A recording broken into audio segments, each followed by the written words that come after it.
Okay, I apologize in advance for this video not being up to snuff, but I'm battling a cold right now and I don't feel very well. But I said I was going to knock this thing out today. And this video was spawned by the last video that PS Power did. And I'm linking to the video here just so you know what I'm talking about. But in the video, he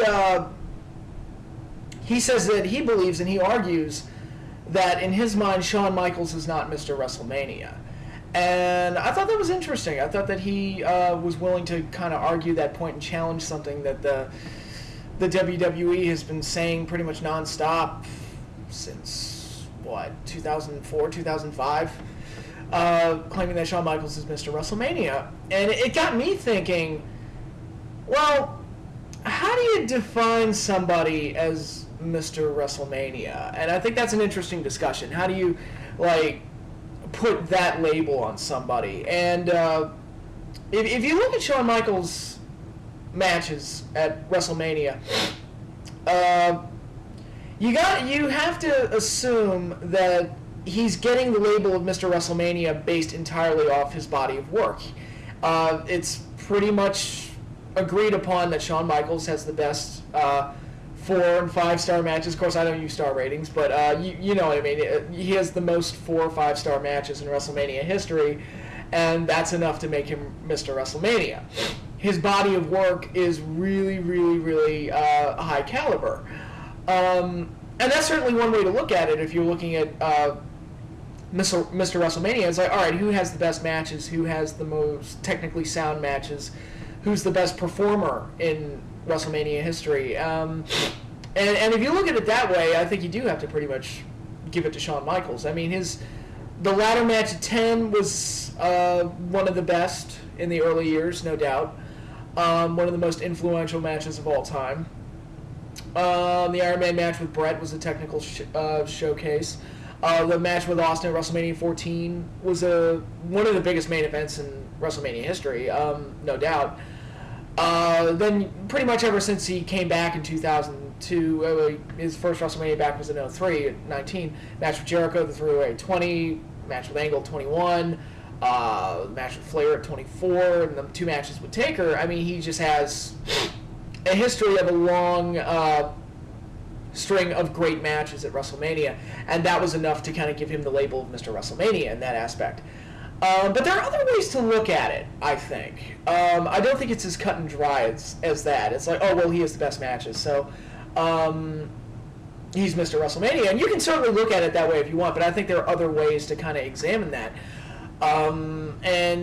This is kind of what PS Power we're getting into. And he feels that Mr. WrestleMania is Hulk Hogan, because basically the legacy of WrestleMania was built on Hulkamania. I mean, the two are kind of synonymous. A lot of the biggest matches in WrestleMania's history that really helped build WrestleMania into what it is today. The tag match at 1, the match with Andre at 3, which I feel is, even today, serves as the blueprint of how to build a main event.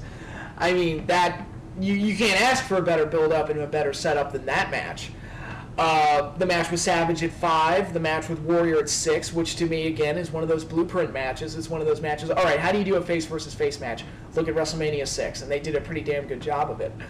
And he always played a big role at WrestleMania. WrestleMania 18, him and Rock basically main evented that show. Anything that took place after that was just an afterthought. They were the main event. And so Hulk Hogan's legacy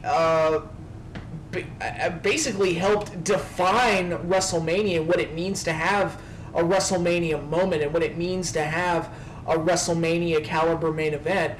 And that has to go into consideration. If you want to put the label of Mr. WrestleMania on Hulk Hogan, that's certainly a way to look at it, the grand spectacle of it, rather than just straight up body of work, match quality.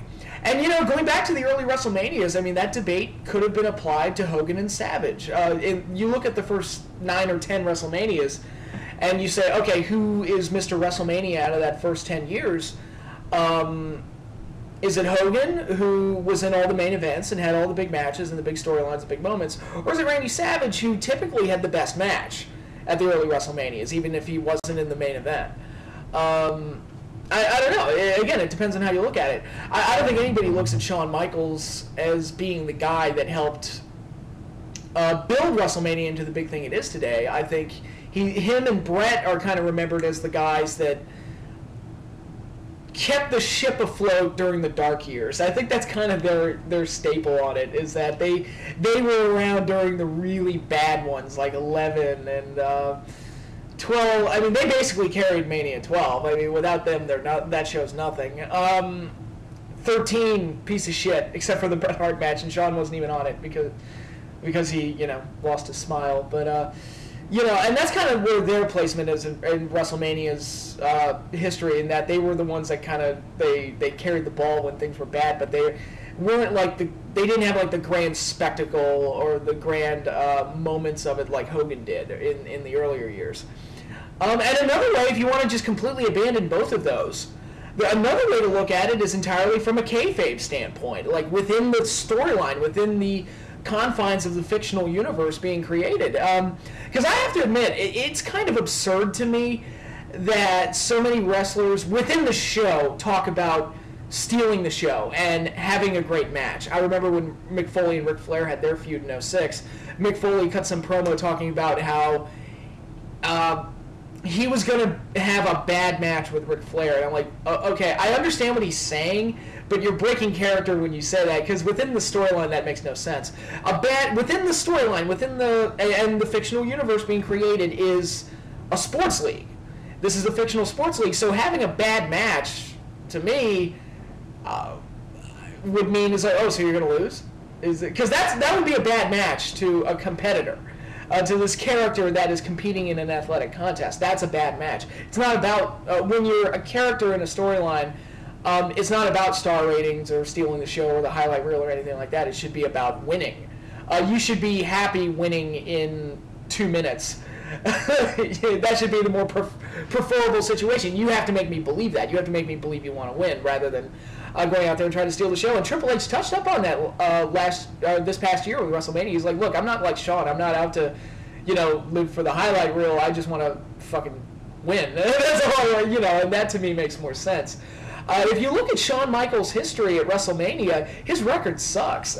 He is, and again, this is entirely, I understand this is the part of it that's not real, but if you look at his record, lost at 5, lost at 6, won at 7, won at 8, lost at 9, lost at 10, which was his big coming out match, so the latter match at 10, he lost that one, lost at 11, won at 12, lost at 14, then he didn't wrestle again. He won at 19, lost at 20, lost at 21, won at 22, lost at 23, won at 24, and then lost at both 25 and 26. So I have his record off the top of my head as being 6-11.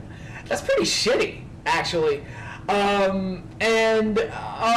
remember John Cena cut a promo once. He was going to be facing Shawn in a three-way at Survivor Series 09. I remember that. He's like, well, what Shawn Michaels are we going to get? Are we going to get the Shawn Michaels that took me to hell and back and at WrestleMania 23, or is it going to be the Shawn Michaels that had the greatest match of all time with The Undertaker?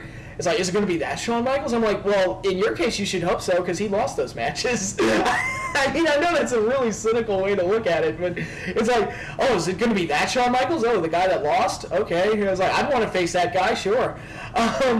If you apply it to real sports, are people going to call Tom Brady Mr. Super Bowl now that he's lost the last two? I don't know. You can argue he's had some of the most exciting Super Bowls of all time. He has. The first one, the Rams and the Patriots, that was a great one. The Carolina Panthers versus the Patriots, that was a hell of a game that nobody remembers. Everybody remembers that game for Janet Jackson's titty popping out, which I missed because I didn't even watch the halftime show, but I was just enthralled with the game. I thought it was a great game. It doesn't get the credit for it. The game against the Eagles, that was a 3-point game, very exciting.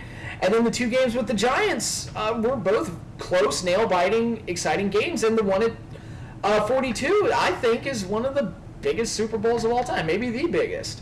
And it was about as exciting as you could hope for. Of course, being a Giants fan, I was very invested in it. But are people going to call Tom Brady Mr. Super Bowl even though he lost the last two? Even though those were all close, nail-biting, exciting games, Could you call Tom Brady Mr. Super Bowl even though he lost the last 2 Super Bowls? I don't know. It's just something to think about. And again, I understand that's a real sport, but I'm trying to apply a real sports logic into the confines of the storyline. Now, again, if you look entirely at Shawn Michaels' body of work, he is Mr. WrestleMania. He has all those 4- and 5-star matches and everything, and that's all well and good. But within the confines of the story, the only Mr. WrestleMania there is to me is The Undertaker. He's 20-0 at WrestleMania. That right there makes him the most dominant performer, most dominant athlete in WrestleMania's history. Again, thinking at it and looking at it entirely within the confines of the fictional universe. And I don't know, so it really depends on how you look at it. Who is Mr. WrestleMania? I don't even know how to define it personally. You know, I guess you could just break it down and look at it those 3 ways. But even if you do, it kind of like, they cross over a little bit. Like, even though Hogan's not remembered for being the best worker, he did have some very good matches in WrestleMania history that I associate as some of my favorites.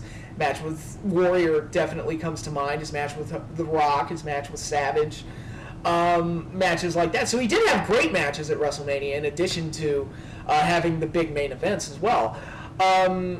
Shawn Michaels, even though he was almost never in the main event, he did have some big ones. Like I said, his match with Austin at 14. So it's not like he was entirely, you know, not responsible for adding a little bit of glitz and glamour to WrestleMania outside of just having great matches. He did do that. So did Savage when Savage was around.